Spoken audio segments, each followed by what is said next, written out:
If somebody makes a mistake and you ask, why did you make the mistake? Swamiji, it must be the will of God. The will of God that you make a mistake.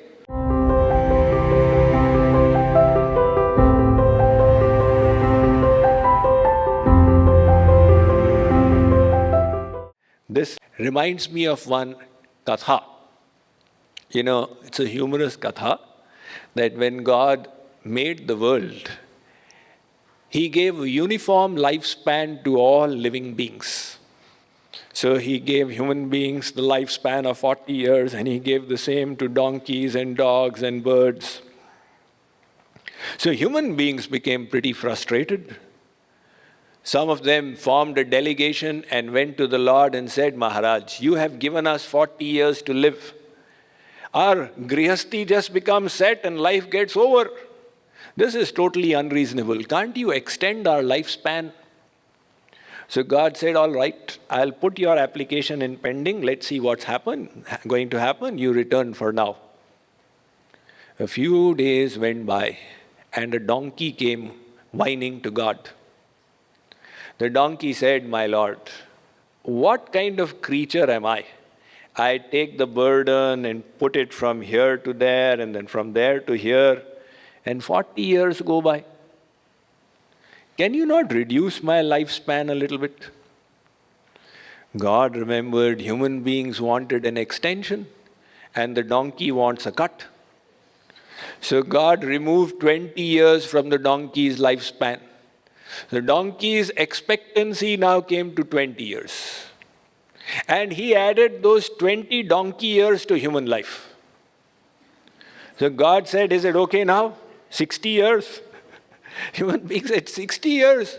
Arey Maharaj, I still have so many desires to go to Florida Beach and to see football Super Bowls and all. Can't you consider a further extension? God said, all right, then let's see what happens. A few more days went by and a few dogs came barking to God. The dog said, Maharaj, in what format have you made us? We keep on barking, barking, barking. Nobody listens. The car comes, we bark from here to there and then we get tired. Then the next car comes, we bark from here to here and then get tired. Can't you reduce our life? 40 years is a bit too much. So God remembered that human beings wanted further extension. God removed 20 years from the dog's life as well. So dog's life expectancy got reduced to 20. God added those 20 years to human life. Now the human beings could well nigh expect to live till 80. 80? God said, is that all right? Human being said, Maharaj, it is all right, but not fully all right. I want to see my granddaughter's wedding before I die. People say, बाकी तो सब हो गया, अपने पोती की शादी देख लें तो फिर मर जाए. And in that granddaughter's wedding, everybody is saying this Dadaji is a big nuisance. Dadaji, don't come close, otherwise you will fall. You sit and see from far. But Dadaji's mind says, I want to see my granddaughter's wedding and then die. So, can you extend a little more? God said, all right, now let us see what happens. Finally, an owl reached God. The owl said, my Lord, have you made me by mistake? When the whole world is awake, I am sleeping. Because I have such big eyes, they get blinded. And when the whole world is sleeping, I am flying from rooftop to rooftop. Please reduce my life. God took away 20 years from the owl's life and added the owl years also to human beings. Now the human life expectancy reached 100 years. It is said in Kellogg, God has given 100 years to human beings. However, what is the nature of those 100 years?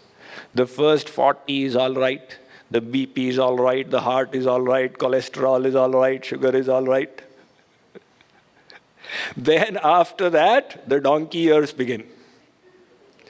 I have to clear the mortgage before retiring. I have to settle my son, get my daughter married, etc.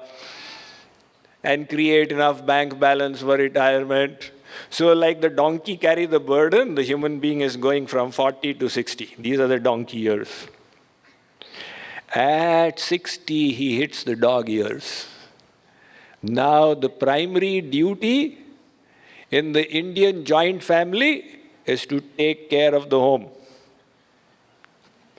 The son says, Pitaji, I am going with Bahu to see the movie. You take care of the home. And no matter what he says, people say, doesn't matter. He's an old man, let him keep on speaking. These are the dog years going on. At 80, the owl years start. Doctor, I can't see what is going on. The doctor says, you got cataract. Please remove it. Wait, let the other eye also get cataract. I'll remove both together. So the owl years are going. The whole life goes by. And still human beings don't develop vairagya. That I was not to go in this direction. I was supposed to go towards God. That is why the scriptures say that it is His grace which will make all the difference. What does this lead us to conclude? Does it mean that we now don't need to do any sadhana? We can just sit down? Hearing today's lecture is tactically very beneficial because now we can exploit this piece of knowledge. Whatever little sadhana, devotion, bhakti, bhajan we were doing, we will just put it aside and sit down.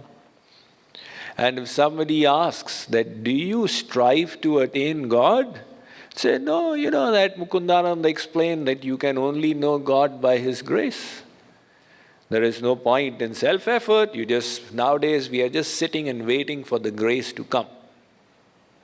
Will it come in 2017 or 18 or 27 or 37?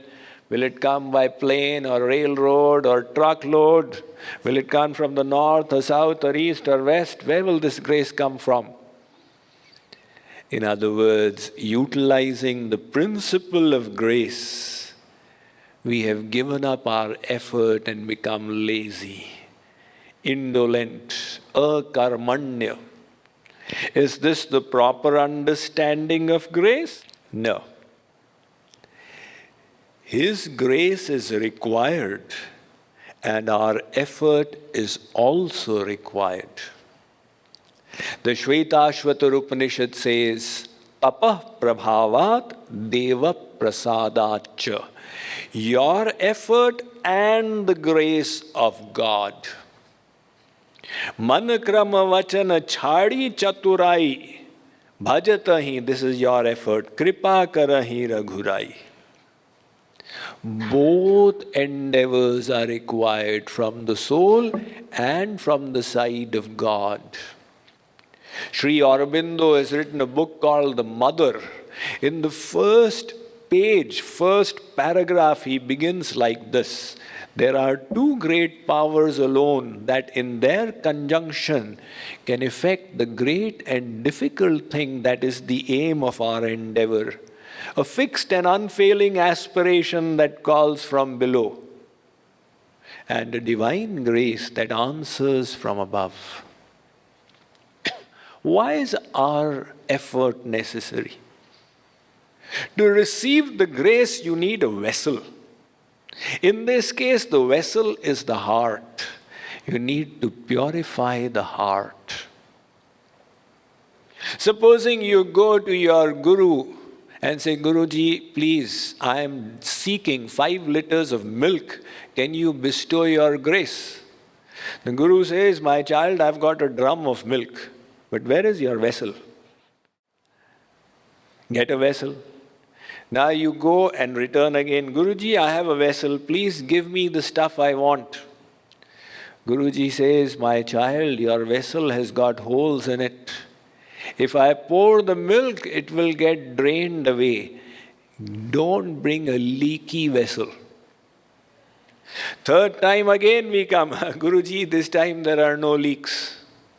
Guruji says, beta, it is dirty. If I pour the milk, it will split, it will curdulate. Get a clean vessel. Similarly, we say, Guruji, give us your grace. Guru says, prepare your vessel. So our effort is necessary and the grace of God is also necessary. If we don't consider our effort and marginalize it, that will lead to a disaster. Many people make that mistake. They think we don't need to do anything. In fact, they go one step further and say God is doing everything. Nothing is in our hands. Jnani mood na koi.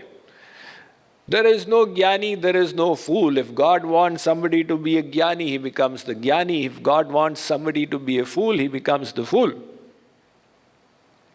Hoi hai soi jo Ram rachi rakha, ko kari tark badha vahi sakha.